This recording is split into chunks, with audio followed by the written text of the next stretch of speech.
ทึกได้พี่น้องว่าจะไปเอาก่อนพี่น้องทึกตัวหนึ่งนี่อยู่ใหม่ใกล้บ้านดอกไป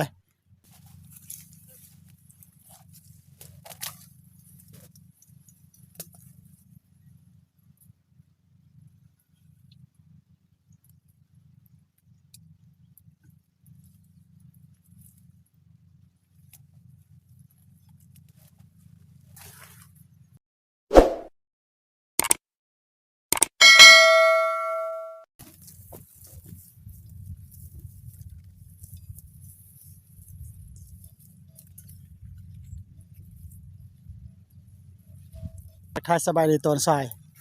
พี่น้องพระเบาจันพามาเบิ่งหิ้วนกเด้อลองนกนะเบาจันตอนเช้าใส่ปลาไว้แต่เช้าๆเดี๋ยวนี้ตอนสายจะออกมาพาเบิ่งเดี๋ยวนี้เบาจันมาฮอดเนี่ยพอดีมีตัวหนึ่งถึกได้พี่น้องเบาจันจะไปเอาก่อนพี่น้องทึกตัวหนึ่งนี่อยู่ใหม่ใกล้บ้านดอกไป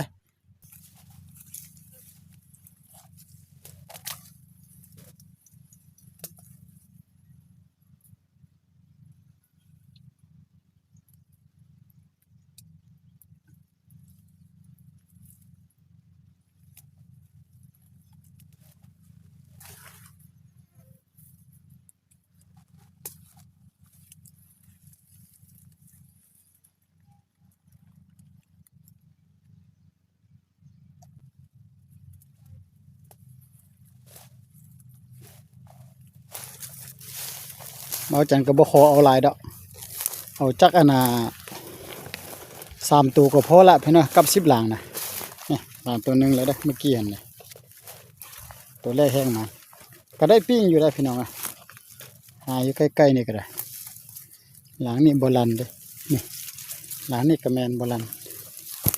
ปะนี่ไปต่อหลังนี่ลันบ่หลังนี่ก็โบราณเหยื่อก็ยังมีอยู่นี่แต่เหยื่อตายแล้ว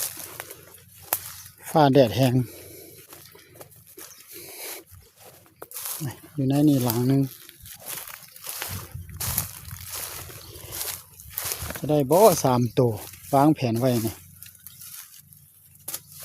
โอ้ตัวนี้ยังโบราณงามแต่บุญหนึ่งตัวแรกแน่นอนหลังนี้ต้องรันพี่น้อง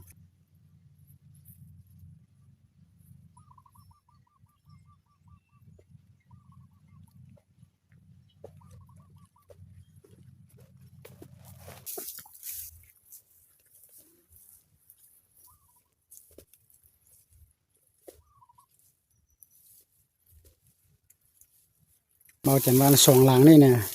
โอเคต้องมี1 ตัวเด้อแน่นอนต้องมี1 ตัวต้องมีหมา1 ตัวแน่นอนต้องมี1 ตัวเรียบร้อยบ่โอ้โบราณซื่อๆพี่น้องหลังนี้โบราณนี่ยังอยู่เด้อพี่น้องโบราณเด้อไปเบื้องหลังนี่หลังนี่ว่าสลันให้เขาบ่ปลาบักหกเรียบร้อยบ่ว้าวลันบ่ถือพี่น้องเอ้ยโอ้ยเสียดายว่ะลันแนวไหนเนาะพี่น้องก็ถือว่ามา1 เต็มเด้อมาเต็มเดี๋ยวจะพาพี่น้องมาเบิ่งตอนแรงหน่อยเด้อนี่ก็พอได้ปิ้งแล้วพี่น้องเอ้ยเนาะเต็มเดี๋ยวซื่อๆว่า2 หลังนี่จะมีโอเคบ่ก็แบบโอเคพอกันตอนแรงนี่ทักทายสบายดีตอนแรกพี่น้องที่เข้ามาเบิ่งเลยติดตามรับชมตอนแรกเลยเดี๋ยวนี้ประมาณ4 โมงปลายพี่น้องเอ้ย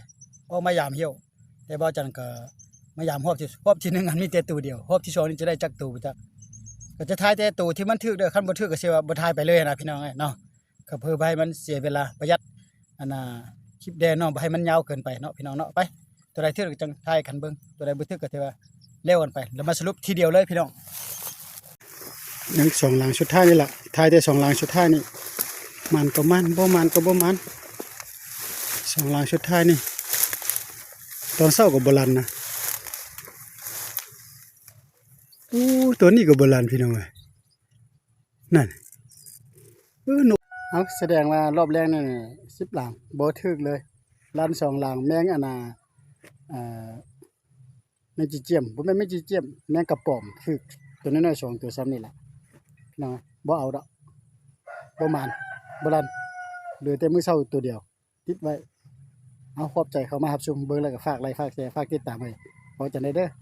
โอเคพี่น้องกดไลค์ให้เด้อเก่ง